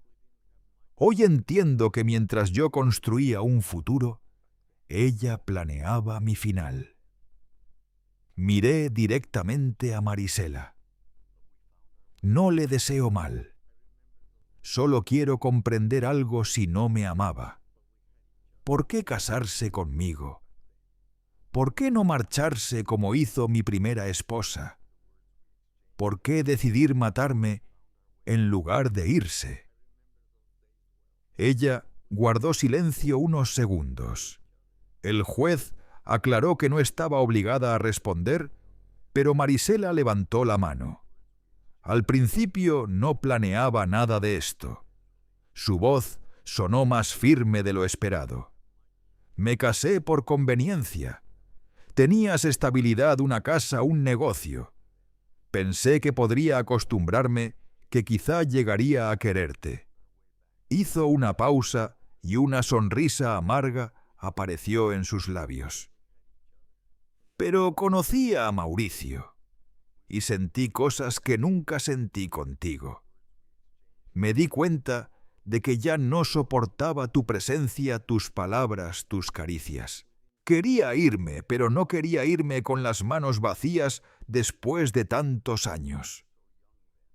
El seguro pareció la salida perfecta, y con esas palabras la máscara cayó por completo. Sus palabras cayeron sobre mí como un corrosivo lento, borrando cualquier rastro tibio de los recuerdos que un día pensé auténticos. No solo no me había querido, me despreciaba y prefería verme bajo tierra antes que enfrentar un simple divorcio. Gracias por tu honestidad, logré decir con una calma que ni yo esperaba. Al menos al final hay verdad entre nosotros. Volví a sentarme sintiendo como si una losa enorme se desprendiera de mis hombros. Era doloroso, sí, pero la verdad tiene esa cualidad extraña de purificar lo que toca. Ya no había dudas, ni sombras, ni pretextos, solo la claridad brutal de entender qué había pasado y por qué. El juez dio por concluida la audiencia y formalizó los términos del acuerdo. Marisela fue escoltada nuevamente a su celda, donde esperaría la sentencia definitiva. Al salir, me dedicó una última mirada. No había rabia, ni culpa, ni nostalgia. Solo un reconocimiento lejano, como si yo fuera alguien que apenas recordaba. Cuando salimos del tribunal, El sol caía vertical sobre San Cristóbal, teñido de un azul profundo, sin una sola nube. Una brisa ligera traía consigo olor a tierra reseca, y desde la panadería de doña Josefa, el aroma cálido del pan recién horneado. «¿Cómo te sientes, papá?», preguntó Álvaro con cautela. Respiré hondo, dejando que el aire frío de la sierra se asentara en mis pulmones, como si despertara de una pesadilla, una muy larga. Me acomodé el sombrero protegiéndome del sol firme de la tarde, pero ahora estoy despierto, y eso basta. Caminamos hacia el coche, dejábamos atrás el tribunal y simbólicamente una etapa oscura de mi vida. Sabía que la recuperación sería lenta, que la confianza rota no vuelve intacta. Pero allí bajo ese cielo inmenso, tuve la certeza de que Baltasar Montalvo, talabartero de San Cristóbal, sobreviviente de una traición indecible, aún podía reconstruirse. Por primera vez en mucho tiempo, el camino delante de mí no era un abismo, sino un horizonte claro. Los meses después del juicio pasaron con la rapidez de un viento fuerte. Vendí la casa por menos de su valor, pero desprenderme de esos muros impregnados de engaño fue un alivio mayor que cualquier ganancia económica. Cada habitación era un recordatorio intoxicado, cada objeto un eco de una alegría que nunca existió. Trasladarme a Ciudad de México fue más complicado de lo que había previsto. Del silencio de las montañas al ruido incesante de la capital, de un mundo donde todos me saludaban por mi nombre, a uno donde nadie se detenía siquiera a mirarme. El departamento que Álvaro encontró era pequeño, pero acogedor con vista a una plaza llena de árboles que al menos traía un pedazo de naturaleza al cemento. «Te acostumbrarás, papá», me decía Álvaro, cuando me veía observando la calle desde la ventana. «Dale tiempo al tiempo. Tiempo». Eso es lo que tenía de sobra. Jubilado lejos del taller que había sido mi vida entera, mis días se volvieron largos desprovistos de propósito. Las noches eran peores. El silencio citadino era distinto al silencio de la sierra. Este estaba hueco muerto. El otro estaba vivo, lleno de grillos, viento y memoria. Álvaro, siempre observador, notó mi tristeza creciente. «Necesitas ocuparte, papá, encontrar algo que te vuelva a encender». Intenté socializar en un centro para mayores. Jugué dominó cartas. Hice amistades de paso. Pero cuando alguien preguntaba por mi pasado, por cómo había llegado a la ciudad, la vergüenza me paralizaba. Aún sentía el peso de haber sido engañado tan cruelmente. 3 meses después de mi mudanza, doña Remedios vino a visitarme. Llegó con el olor a montaña impregnado en su ropa y un mole recién hecho que llenó mi cocina de hogar. «La vergüenza es de ella, Baltasar, no tuya. Tú amaste con el corazón limpio. Ella engañó por dinero». Sus palabras me acompañaron días enteros. Poco a poco pude aceptar que no era mi capacidad de amar lo que estaba dañada, sino la falta de humanidad de Marisela.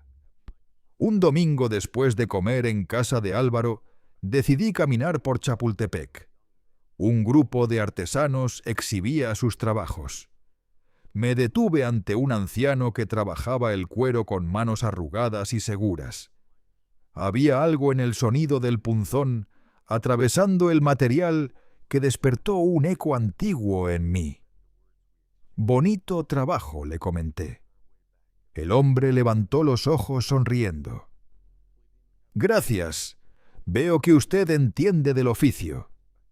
Un poco respondí sin poder ocultar una pequeña sonrisa. Fui talabartero más de 40 años en San Cristóbal de las Casas. Sus ojos se iluminaron. Talabartero del interior, eso sí es oficio. Aquí en la ciudad ya casi nadie aprecia la artesanía de verdad. Extendió su mano callosa. Sebastián, un placer. Baltasar, contesté, estrechando su mano con firmeza. Conversamos casi 2 horas. Sebastián había sido zapatero en Oaxaca antes de mudarse tras la muerte de su esposa. No podía seguir viviendo en una casa donde cada rincón la nombraba, confesó con una sinceridad que resonó en lo más hondo de mí. Me habló de una cooperativa de artesanos donde enseñaba a jóvenes de barrios periféricos. Es mi forma de devolver lo aprendido, de asegurarme de que mi oficio no muera conmigo. Su orgullo era palpable, y por primera vez en mucho tiempo sentí dentro de mí una chispa que no era dolor, sino comienzo. Aquella tarde regresé a mi departamento con una sensación que ya había olvidado. Esperanza ligera pero real como el primer rayo de luz después de días de tormenta. A la mañana siguiente, marqué el número que Sebastián me había anotado y pedí permiso para visitar la cooperativa. El lugar era un galpón sencillo en un barrio humilde, dividido en estaciones donde distintos artesanos trabajaban entre el ruido suave de herramientas y el olor cálido de materiales naturales, bordado, cerámica, palma, tejida, talla en madera y, por supuesto, cuero. Los jóvenes que asistían provenían de comunidades cercanas, algunos enviados por programas sociales, otros simplemente buscando un oficio que pudiera darles futuro. Nos falta un maestro más para el área de cuero, explicó doña Teresa, la coordinadora del proyecto, una mujer de carácter firme, cabello blanco, recogido en un moño que no admitía rebeliones. Sebastián ya no se da abasto. ¿Le interesaría apoyarnos? La pregunta me tomó desprevenido. Nunca había pensado en enseñar. Mi oficio siempre había sido íntimo, casi ritual, tejido en el silencio de mi taller. ¿Cómo convertir en palabras algo que siempre había transmitido solo a través de mis manos? Puedo pensarlo, pedí, sin saber realmente hacia dónde me inclinaba.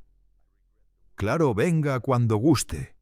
Observe, conozca el ritmo y luego decide, dijo ella con una paciencia sólida.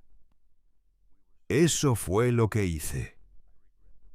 Durante las semanas siguientes pasé por la cooperativa 3 veces a la semana. Al principio me quedaba en un rincón mirando a Sebastián explicar cómo cortar, humedecer o coser una pieza. Poco a poco, casi sin notarlo, empecé a acercarme a corregir posturas, a sugerir métodos. Así el punto agarra mejor resistencia, decía mientras tomaba la aguja de un aprendiz. Si pasas la tira por debajo, el acabado queda más limpio. Los muchachos comenzaron a buscarme espontáneamente, ansiosos por absorber cada truco que solo dan décadas de trabajo. Sebastián, lejos de sentirse desplazado, parecía agradecido. «¿Tienes madera de maestro Baltasar?», comentó una tarde mientras guardábamos las herramientas. Paciencia y claridad. Eso no lo tiene cualquiera. Sus palabras me sorprendieron.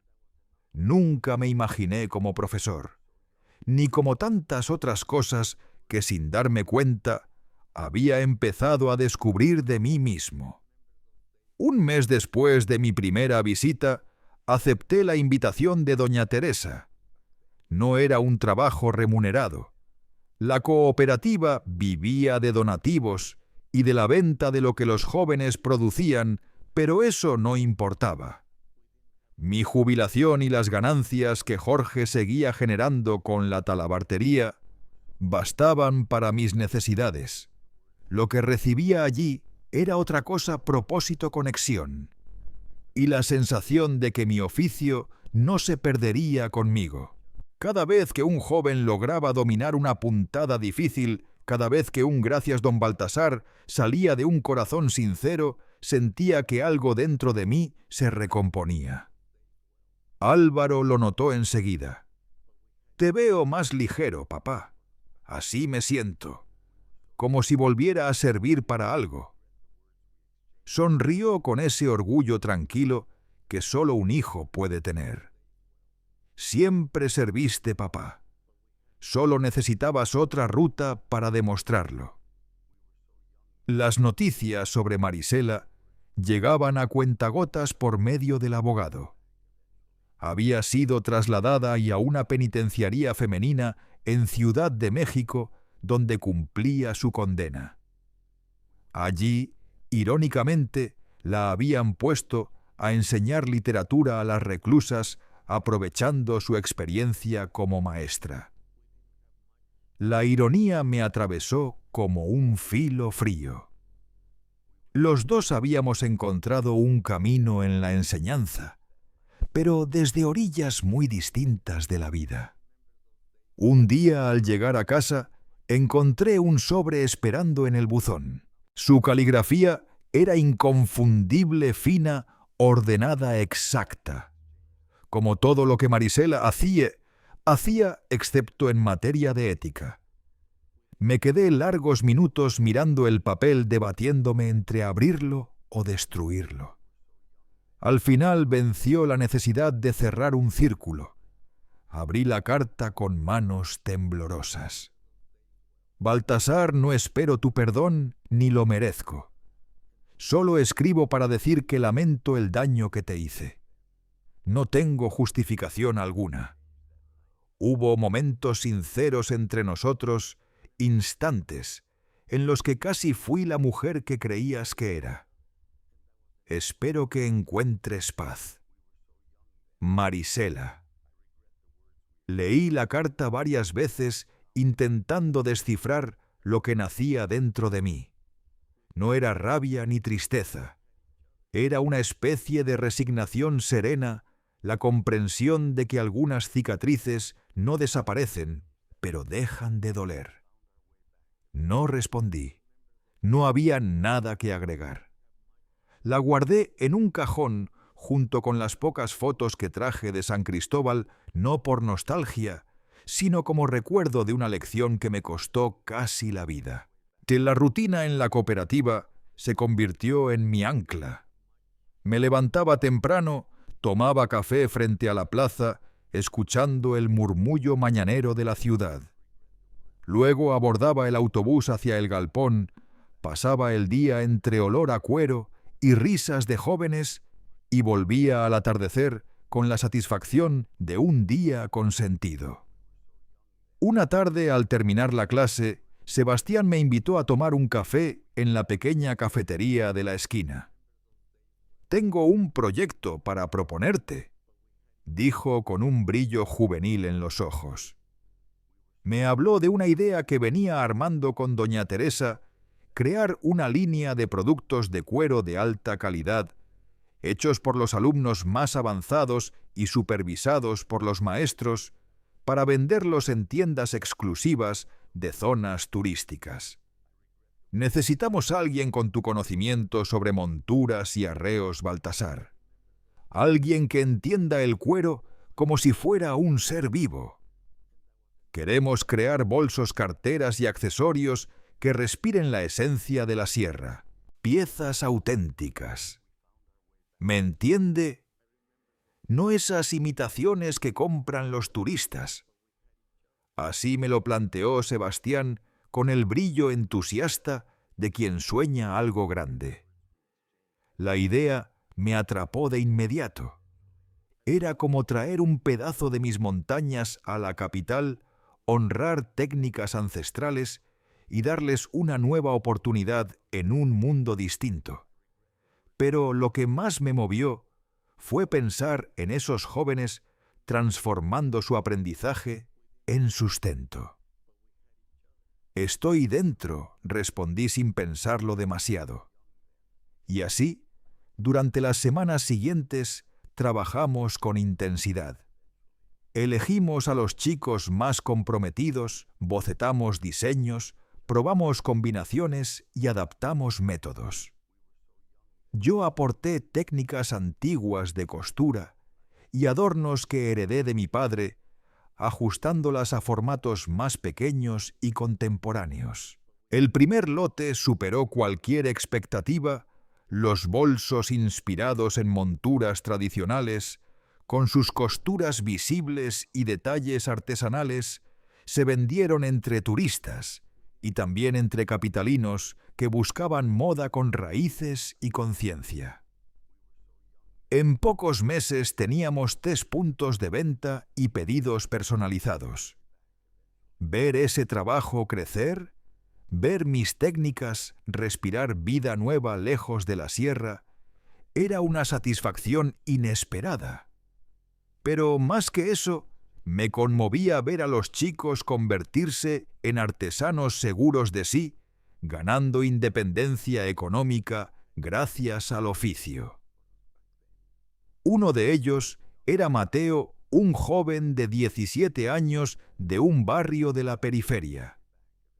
Callado al principio, observaba más de lo que hablaba y ejecutaba cada tarea con una precisión que no se enseñaba, se intuía.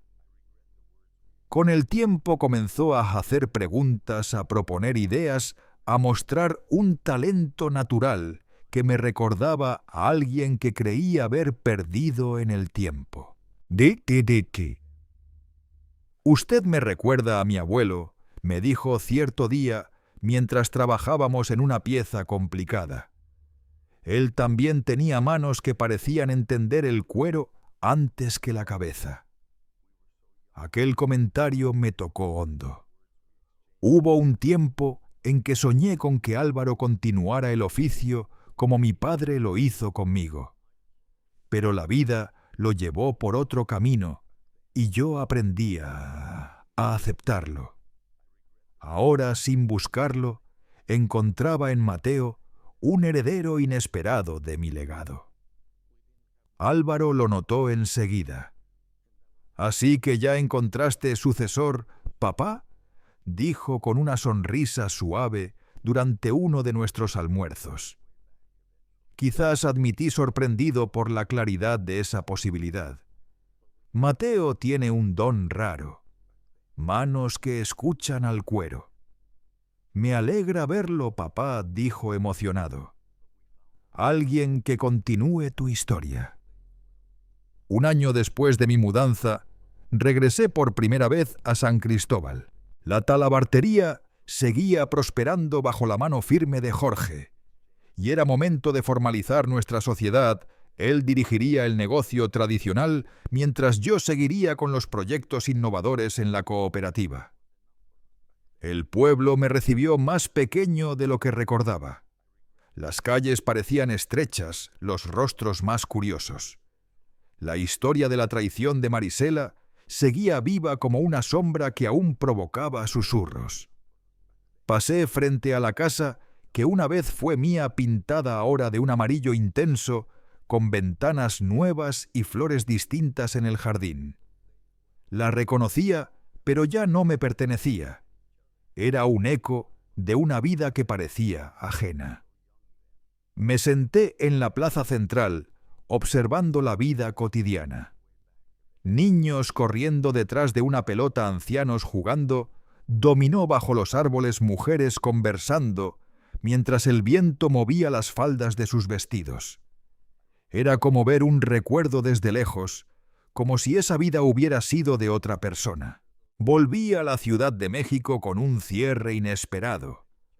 Había descubierto que mirar atrás Podía doler, sí, pero ya no quemaba. Los meses siguientes trajeron cambios significativos. Nuestra línea artesanal creció y comenzó a llamar la atención fuera de la capital. Recibimos invitaciones para participar en ferias en Guadalajara y Monterrey, llevando el talento de los jóvenes a un escenario nacional. Mateo, ya con 18 años, se convirtió en mi asistente oficial, entrenando a nuevos alumnos con una disciplina impecable. Álvaro, por su parte, conoció a Camila, una abogada ambiental que dedicaba su vida a proteger los bosques de Chiapas. Su boda, una ceremonia pequeña en Chapultepec, bajo árboles centenarios, fue uno de los días más luminosos de mi nueva vida. Verlo construir su propio camino, encontrar amor y propósito, era una satisfacción profunda que compensaba tantas heridas del pasado. Un atardecer, mientras contemplábamos juntos la ciudad teñida de naranja. Álvaro me preguntó: «Papá, ¿crees que algún día volverás a casarte?». La pregunta me tomó por sorpresa. No había pensado en el amor desde Marisela. Confiar el corazón otra vez parecía lejano, casi irreal. «No lo sé, hijo», respondí con honestidad. «Quizá algún día. Por ahora, estoy aprendiendo a ser feliz con lo que tengo». Y era cierto. Mi vida no era una reconstrucción de lo perdido ni un intento de borrar la tragedia. Era algo nuevo, una existencia que integraba mis heridas y mis alegrías, mi pasado y mi presente, sin negar ninguna parte. Una vida diferente, pero finalmente mía. Con el paso del tiempo, me di cuenta de que dentro de la cooperativa había empezado a convertirme en algo más que un maestro de oficio. Para muchos de esos jóvenes fui tomando el lugar de una figura paterna. No solo les enseñaba a trabajar el cuero, sino que escuchaba sus inquietudes, compartía consejos y celebraba cada avance como si fuera propio. Descubrí en mí una capacidad de empatía que había permanecido dormida, esperando un espacio donde salir a la luz. 2 años después de mi llegada a la Ciudad de México, recibí una noticia que me dejó inmóvil. Marisela había sufrido un derrame cerebral en prisión. No era fatal, pero sí le dejó secuelas, dificultades para articular palabras y una parálisis parcial en el lado derecho. La información me llegó como un golpe inesperado. No sentí revancha ni un ápice de alegría. Solo una tristeza silenciosa, casi filosófica, por la fragilidad humana, por cómo la vida puede quebrarse en un solo instante. Esa noche, sentado en la terraza de mi apartamento, con las luces de la ciudad extendiéndose como un océano dorado bajo mis pies, pensé en todo el camino recorrido. El dolor de su traición seguía ahí, pero ya no me gobernaba. Era una cicatriz, no una herida abierta. Había encontrado nuevos motivos para despertar cada mañana, nuevas manos que guiar, nuevas afectividades que dar y recibir. Recordé entonces algo que mi padre solía repetir cuando trabajábamos juntos el cuero. El secreto no es obligar al cuero a olvidar lo que fue, sino trabajar con su memoria, transformarla sin negarla. Quizá la vida humana funcionaba igual. Entendí que no se trataba de borrar el pasado ni de construir una mentira encima de otra. Era cuestión de integrar cada marca, cada dolor, para dar forma a algo nuevo.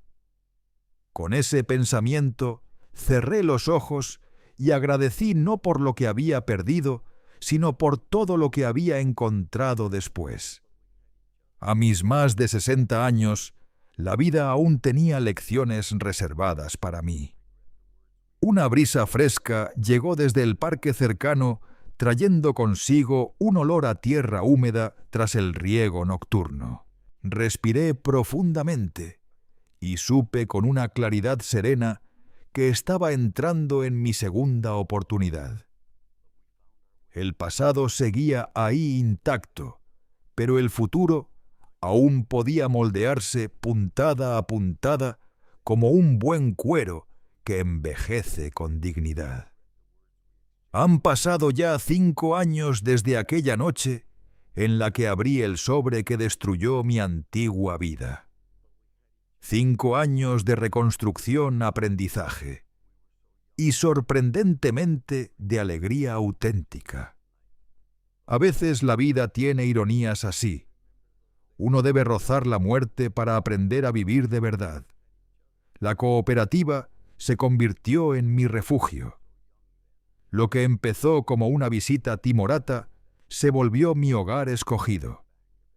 Los muchachos ahora me llaman con cariño Abuelo Cuero, un apodo que llevo con el orgullo que no tuve a los 30 ni a los 40.